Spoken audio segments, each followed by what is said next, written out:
A woman was crying outside the Las Vegas venue because ticket prices had tripled overnight. She'd saved for 6 months to bring her kids to see Elvis. Now she couldn't afford it. Elvis saw her from his car window, asked what was wrong, and made a phone call that destroyed a millionaire promoter in less than an hour. It was October 1973 at the Las Vegas Hilton. Elvis was scheduled to perform his evening show at 8 p.m. It was supposed to be a regular Saturday night performance, part of his ongoing residency. He'd done hundreds of shows just like it, but this night would be different. Elvis's Cadillac pulled up to the backstage entrance around 6:30 p.m. As his driver slowed down near the venue, Elvis noticed something unusual through the tinted window. There was a woman sitting on the curb outside the main entrance, her face in her hands, crying. 2 children, a boy about 8 and a girl about 6, sat next to her, looking confused and sad. Elvis had seen plenty of emotional fans over the years. People cried at his concerts all the time. But something about this scene felt different. This wasn't the crying of excitement or joy. This was the crying of disappointment and defeat. "Stop the car," Elvis said. His driver, Charlie, pulled over.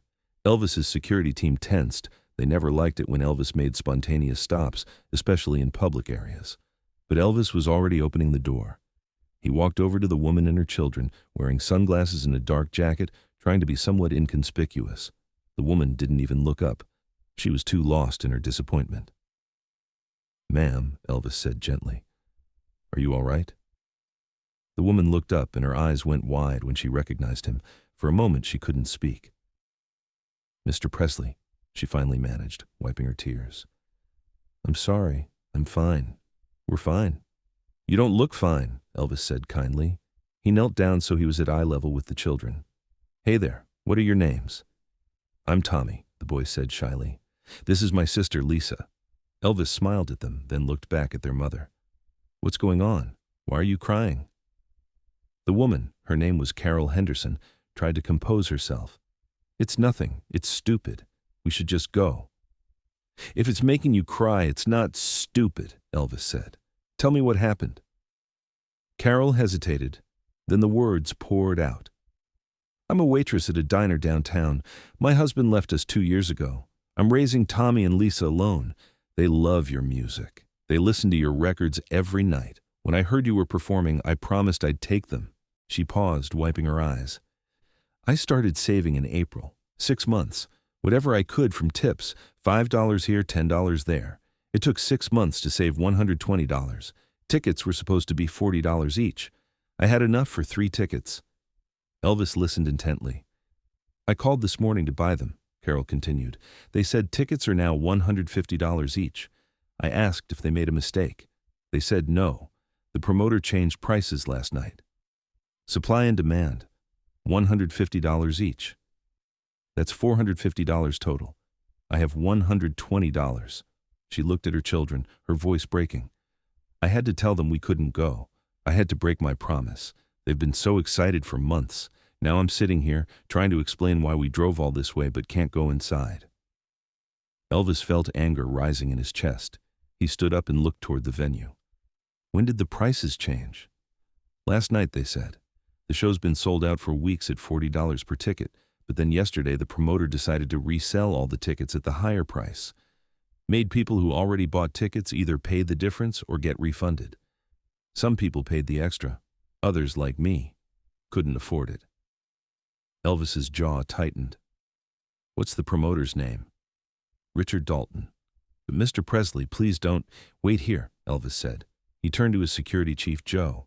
"Stay with them. Make sure they're comfortable. Get them some water and something to eat. I'll be right back." Elvis walked toward the backstage entrance with purpose. His friendly demeanor from moments ago was gone, replaced by barely controlled fury. He found Richard Dalton in the promoter's office, sitting behind a desk counting money. Literal stacks of cash. Dalton looked up when Elvis walked in without knocking. "Elvis," Dalton said with a wide smile, standing up. "Good, you're here early. We've got a fantastic night ahead. The show's completely sold out at the new prices. We're looking at over $300,000 in ticket revenue. Your cut is going to be substantial." "How much are you charging for tickets?" Elvis asked, his voice dangerously quiet. $150 for regular seats, $250 for premium, Dalton said proudly. I know it's higher than advertised, but the demand is there. People are willing to pay. It's just good business. The tickets were supposed to be $40, Elvis said. Dalton waved dismissively. That was the announcement price. Once it sold out, I realized we'd underpriced. Market value for an Elvis show is much higher. I recalled tickets, refunded purchases, and resold at market rates. Standard industry practice. Standard practice? Elvis repeated, his voice harder. Absolutely. Supply and demand. Economics 101. There are only so many seats and thousands of people want them. Why should we leave money on the table? Elvis looked at the cash on Dalton's desk. There's a woman outside with 2 kids. She saved for 6 months to bring them here. $120 from her tips as a waitress. Your market rates mean she can't afford to keep her promise to her children. Dalton shrugged. I'm sorry to hear that, but I can't make business decisions based on individual circumstances. If she can't afford the tickets, someone else will buy them. That's how markets work. Markets? Elvis said, his voice rising. These aren't commodities. These are people. My fans. The people who made me who I am, and you're exploiting them. I'm running a business, Dalton said defensively. You should be thanking me. Your cut of $300,000 is a lot better than your cut of $80,000 would have been at the old prices. I don't want money that came from price gouging, Elvis said flatly. How many people couldn't afford the new prices? Dalton looked uncomfortable. I don't have exact numbers. How many? Maybe 40% of the original ticket holders didn't repurchase at the new price. 40%, Elvis repeated slowly. You kicked out 40% of my fans so you could squeeze more money out of the rest. They were replaced by people willing to pay the actual value. Actual value? Elvis interrupted. You mean you kicked out working people who saved for months so you could sell their seats to rich people who don't care about the price? Dalton's smile was getting forced. Elvis, I understand you're upset, but the tickets are already sold. The show is in 90 minutes. People are already in the venue. We can't undo this now. Yes, we can, Elvis said. Here's what's going to happen. You're going to refund every single person who bought tickets at the inflated prices. You're going to reissue tickets at the original $40 price. First priority goes to everyone who originally had tickets but couldn't afford to repurchase. Whatever seats are left can be sold at $40 to whoever wants them. Dalton's face went red. That's insane. I'd lose hundreds of thousands of dollars. Then you lose hundreds of thousands of dollars, Elvis said. I can't do that. I have investors, I have expenses, I have contracts. I don't care, Elvis said. Either you refund them or I walk. Dalton stared at him, trying to figure out if he was serious. You have a contract too, Elvis. You're obligated to perform tonight. Sue me, Elvis said. But I'm not performing at a show where my fans were scammed. Elvis, be reasonable. I am being reasonable. You're the one who tripled ticket prices overnight to squeeze money from people who can barely afford it. That's not reasonable. That's greed. Dalton tried a different approach. Look, I understand your concern for this woman and her kids. Tell you what, I'll give them 3 free tickets. Comp tickets, VIP section, problem solved. But I can't refund everyone. The financial hit would ruin me. I don't want you to comp 3 tickets, Elvis said. I want you to stop exploiting everyone. This isn't about one woman. It's about 40% of my fans who got pushed out because you decided to get greedy.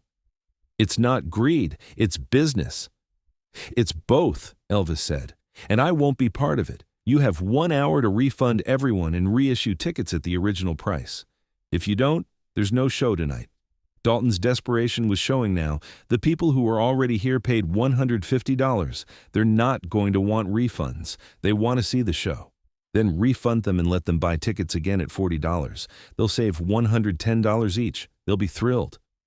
And my investors, the venue, they're expecting the revenue from those tickets. Not my problem, Elvis said. You created this mess. You fix it. 1 hour. Elvis walked out of the office, leaving Dalton standing there in shock. Back outside, Carol and her children were sitting with Joe, drinking sodas he'd gotten them. Elvis walked over with a smile that didn't quite reach his eyes. He was still angry, but he didn't want the kids to see it. Carol, he said, I need you to do something for me. In about an hour, I need you to go to the box office and ask for 3 tickets. They'll have them waiting for you. $40 each. just like they should have been. Carol looked confused. "Mr. Presley, I appreciate the gesture, but I can't accept—" "You're not accepting anything except what you were promised," Elvis said. "Those tickets should have been $40 all along. The promoter tried to change the rules. I'm changing them back." 40 minutes later, the box office made an announcement. Due to a pricing error, all tickets would be refunded and reissued at the original $40 price. Original ticket holders would have priority. Dalton had tried to refuse. He'd argued, he'd threatened, but Elvis had been clear. No refunds, no show. And without Elvis, Dalton had nothing. The venue would sue him. His investors would sue him. He'd be ruined either way. At least this way, there was a show. The venue erupted in chaos. People who'd paid $150 were thrilled to get $110 back. People who'd been priced out were overjoyed to buy tickets they could now afford. The line at the box office stretched around the building.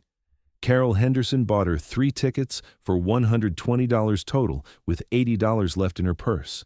She cried again, but this time they were happy tears. That night, Elvis walked on stage to one of the most enthusiastic crowds he'd ever performed for. He didn't mention the ticket pricing drama. He just sang, performing with an energy that came from knowing he'd done the right thing. From the third row, he could see Carol Henderson with her kids, all 3 of them smiling bigger than anyone else in the venue.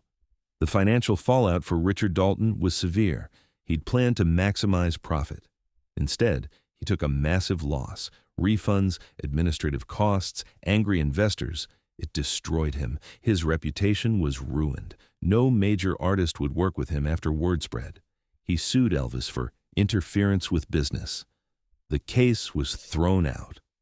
The judge ruled Elvis had every right to refuse to perform under conditions he found morally objectionable. Dalton's company went bankrupt within 2 years. Elvis, meanwhile, made a new policy. Every contract now included a clause giving him approval over ticket prices. If promoters tried to inflate prices beyond reasonable levels, Elvis could cancel without penalty. Some complained, but they agreed. You didn't get Elvis without agreeing to his terms. In 1977, a few months before Elvis died, he was interviewed about his most memorable moments on stage. The interviewer expected him to talk about his big television specials or record-breaking concerts. Instead, Elvis said, "There was this show in Vegas in 1973. A promoter had jacked up the ticket prices and locked out a bunch of my fans. I made him refund everyone and sell tickets at the original price. The show that night was incredible because the crowd was full of real fans, people who'd saved up and sacrificed to be there, not just rich people who bought tickets on a whim. That's the kind of crowd that makes performing worthwhile." The interviewer asked what happened to the promoter. Elvis smiled slightly. He learned an expensive lesson about greed. He tried to exploit people who couldn't afford to fight back, but they had someone who could fight back for them. And I did. Carol Henderson and her children never forgot that night. Tommy and Lisa grew up telling the story of how Elvis Presley saw their mother crying outside his concert and made sure they could see the show. "He didn't have to do that," Carol said in a 1995 interview. "He was already inside. He could have just ignored us and performed his show and made his money. But he saw someone who'd been treated unfairly, and he did something about it. That's the kind of person he was when the cameras weren't rolling." The story spread through Elvis fan circles over the years, becoming legendary. It wasn't about the music or the performance. It was about an artist who saw his fans being exploited and refused to let it stand. It was about someone using their power to protect people who had no power of their own. And it was a reminder that sometimes the most important thing you can say is simple. Either you make this right, or I walk. If this story moved you, make sure to like and subscribe. Share this with someone who needs a reminder that standing up to greed is always worth it. Have you ever stood up for someone being taken advantage of? Let us know in the comments and hit that notification bell for more stories about using power to protect the powerless.